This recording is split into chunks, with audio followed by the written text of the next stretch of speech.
మా అన్నదమ్ముళ్ళం ఇద్దరం కలిసి చెరి 3 సెంట్లు తీసుకున్నాము 6 సెంట్లలో. సో, బేల్దారిని పిలుచుకొని ముందు కొలత ఏపించుకొని గుంతలైతే మొదలుపెట్టాము. సో, గుంతలో స్టార్ట్ చేసేటప్పుడు 6 అడుగులు గానీ, 7 అడుగులు గానీ తవ్వుకోవాలనమాట. మొత్తం నేను కూలికే చేపిచ్చాను పని. కూలికి మాత్రమే చేపిచ్చాను. డబ్బులు కూలికి చేపించుకున్నాను. గుత్తకేమి ఇవ్వలేదు. మీరు కూడా గుత్తకి ఇవ్వగాకండి. సో, కూలికైతే కమ్మి కూడా తడికలు అంటారు ఈట్లిని. తడికలు కట్ చేపించుకొని, అలాగే పిల్లర్స్‌కి కూడా కట్ చేపించుకొని, ఒకళ్ళు రెడీ చేసుకొని పక్కనైతే పెట్టుకున్నాను. ఎందుకంటే వెంటనే చేసుకునేదానికి వీలవుతది కాబట్టి. ఇవి సపరేట్‌గా చేపించి పెట్టుకున్నాను. తర్వాత కాంక్రీట్ ఏపిచ్చాను. కంకర, ఇసుక, కుందు కలుపుతారు కదా! సో, ఒక అడుగు పైన బూడిపోవాలనమాట. సో, బూడిపోవాలని వాళ్ళే చెప్పారు. బేల్దారి చెప్పినట్టే మేము చేసాము. సో, ఒక అడుగైతే బూడిపోయిందనమాట. సో, ఇంకా పిల్లర్ నిలబెట్టేదానికి ఛాన్సెస్ ఉంది. అయితే పిల్లర్ అయితే స్టార్ట్ చేయాలి. వీళ్ళు కూలీలు రోజుకొచ్చేసి మనం ఒక మనిషికొచ్చేసి 800 కట్టాలి. గుంతల లెక్కననమాట వీళ్ళు చేసిన పని. సో, రోజు పని చేస్తారు. సో, పిల్లర్ అయితే నిలబెట్టాము. పిల్లర్ అంటే కమ్మి నిలబెట్టాము. తడికైతే లోపల పెట్టాము. అలాగే స్ట్రైట్‌గా ఉండేటట్టు చూసుకోవాలా.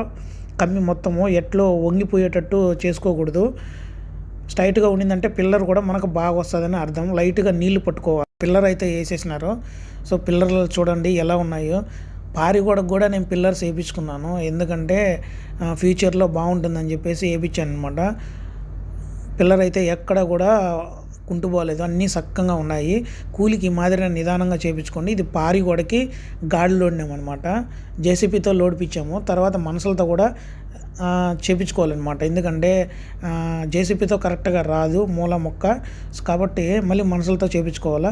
లోపల మళ్ళా పిల్లర్స్‌లకి గల్లీసుకు తోలాను చూడండి. లెవెల్‌కి ఉన్న మట్టి బూడ్చేసి గల్లీసుకు తోలడం అనేది జరిగింది. మొత్తం కూడా గల్లీసుగా లెవెల్ చేశాను. సో, లెవెల్ చేసిన తర్వాత ఇక్కడ బాత్రూమ్ గుంత జేసీబీతో లోడిపిచ్చాము. ఎన్ని అడుగులంటే 25 అడుగులు లోడిపిచ్చాననమాట. ఎందుకంటే చెక్కర రాయ వాటికి సపరేటు డబ్బు ఒక్కసారిగా చెప్తాను ఎంతయింది. ఒక బేస్ మటానికి మాత్రమే సుమారుగా అయింది. ఇప్పుడైతే బాత్రూమ్ అయితే కట్టించాము. ఇటుక రాయి ఏసేసి, బెండిగ రాయి ఏసేసి, బెందడేసేసి, చక్కర రాయి ఏసేసి అయితే బాత్రూమ్ కట్టించారు. బాత్రూమ్ సపరేట్ లెక్క అనమాట. సో, 26,000 అయింది వాటికి మాత్రమే. సిమెంట్ వచ్చేసి 430 మూటలు పడింది. ఒక మూటకు వచ్చేసి 420 పడింది.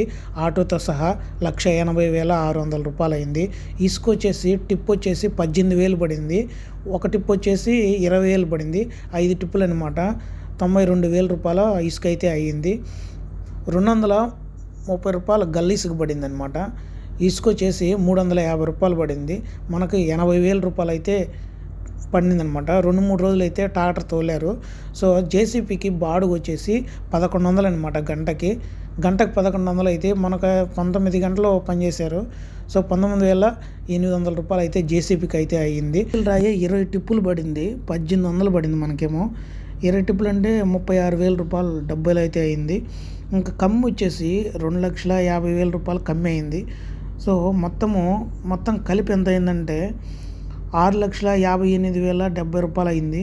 కమ్మి, ఇసుక, సిమెంటు ఇవన్నీ కూడా కూలీలు అనమాట. బేస్ మటానికి కూడా నేనైతే కంటు పోసాను. అలాగే బెండిగలు రాయి పెట్టాను. చూడండి ఈ విధంగా అయితే అయింది. తర్వాత ఇవి ఎక్స్ట్రా ఖర్చులు కూడా ఉన్నాయన్నమాట. సో, అవి కూలీలు కరెక్ట్‌గా చేతికి అందాజుగా తెలియడం లేదు. ఎట్లా అంటే కూలీలు ఉంటాయి చూసినారా?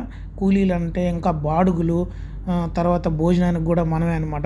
కూలికి చేపించుకుంటే ఇవన్నీ ఎక్స్ట్రా ఖర్చులు అవుతాయి అనమాట. అవైతే లెక్కలైతే తెలీదు. ఒక బేస్ మటానికైతే మనకైతే సుమారుగా ఇంత అయితే అయింది. ప్రతి ఒక్కరికి కూడా నేను చెప్పేది ఏంటంటే బేల్దారిని నమ్మి అన్నీ గుత్తకైతే అప్పచెప్పగాకండి. దగ్గరుండి పని చేపించుకోండి. మీకు సాటిస్ఫాక్షన్ ఉంటుంది. అలాగే మీకు తెలుస్తుంది పని. బాత్రూమ్ గుంతలు లోడి చక్కరాయి మూల మొక్క చెక్కి చేసిన దానికి వాళ్ళకైతే 25,000 తీసుకున్నారు. గుంతకు వచ్చేసి 2 గుంతలు అయితే చేశారు. 50,000 అయింది. ఇది కంటు పోస్తారనమాట. కంటు పోసి తర్వాత గేడ్ రాయి పెడతారు. కంటేస్తారనమాట. ఇప్పుడు కమ్మి అంతా పెట్టుకున్నారనమాట. బేస్ మఠం పైన కమ్మి ఇప్పుడు బేస్ మఠం వేసాం కదా, దానిపైన ఇంటి అంటే మనకు అర్థమయ్యే విధంగా ఏదంటే పిల్లర్కి మధ్యలో గ్యాప్ ఉంటుంది కదా, దానికి ఫిల్ చేస్తామన్నమాట కంటు. ఎందుకంటే పిల్లర్ బలంగా ఉంటుంది. ఆరిగోడకు కూడా అటాచ్మెంట్ చేసేసి కంటు పోస్తారు. ఇలా ముందుగానే పైపులు అయితే పెట్టేసుకున్నాను.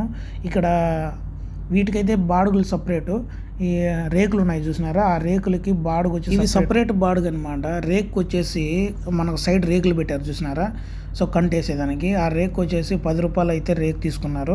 అలాగే పైపులు కూడా మళ్ళీ సపరేట్గా మనం ముందుగానే వేయాలి కాబట్టి ముందుగానే ఆలోచనతో వాటి పైపులు కూడా పెట్టేశాను. సో 2 బాత్రూములకి సెట్ చేసిన తర్వాత కంట అయితే పోయడం అనేది జరిగిందనమాట.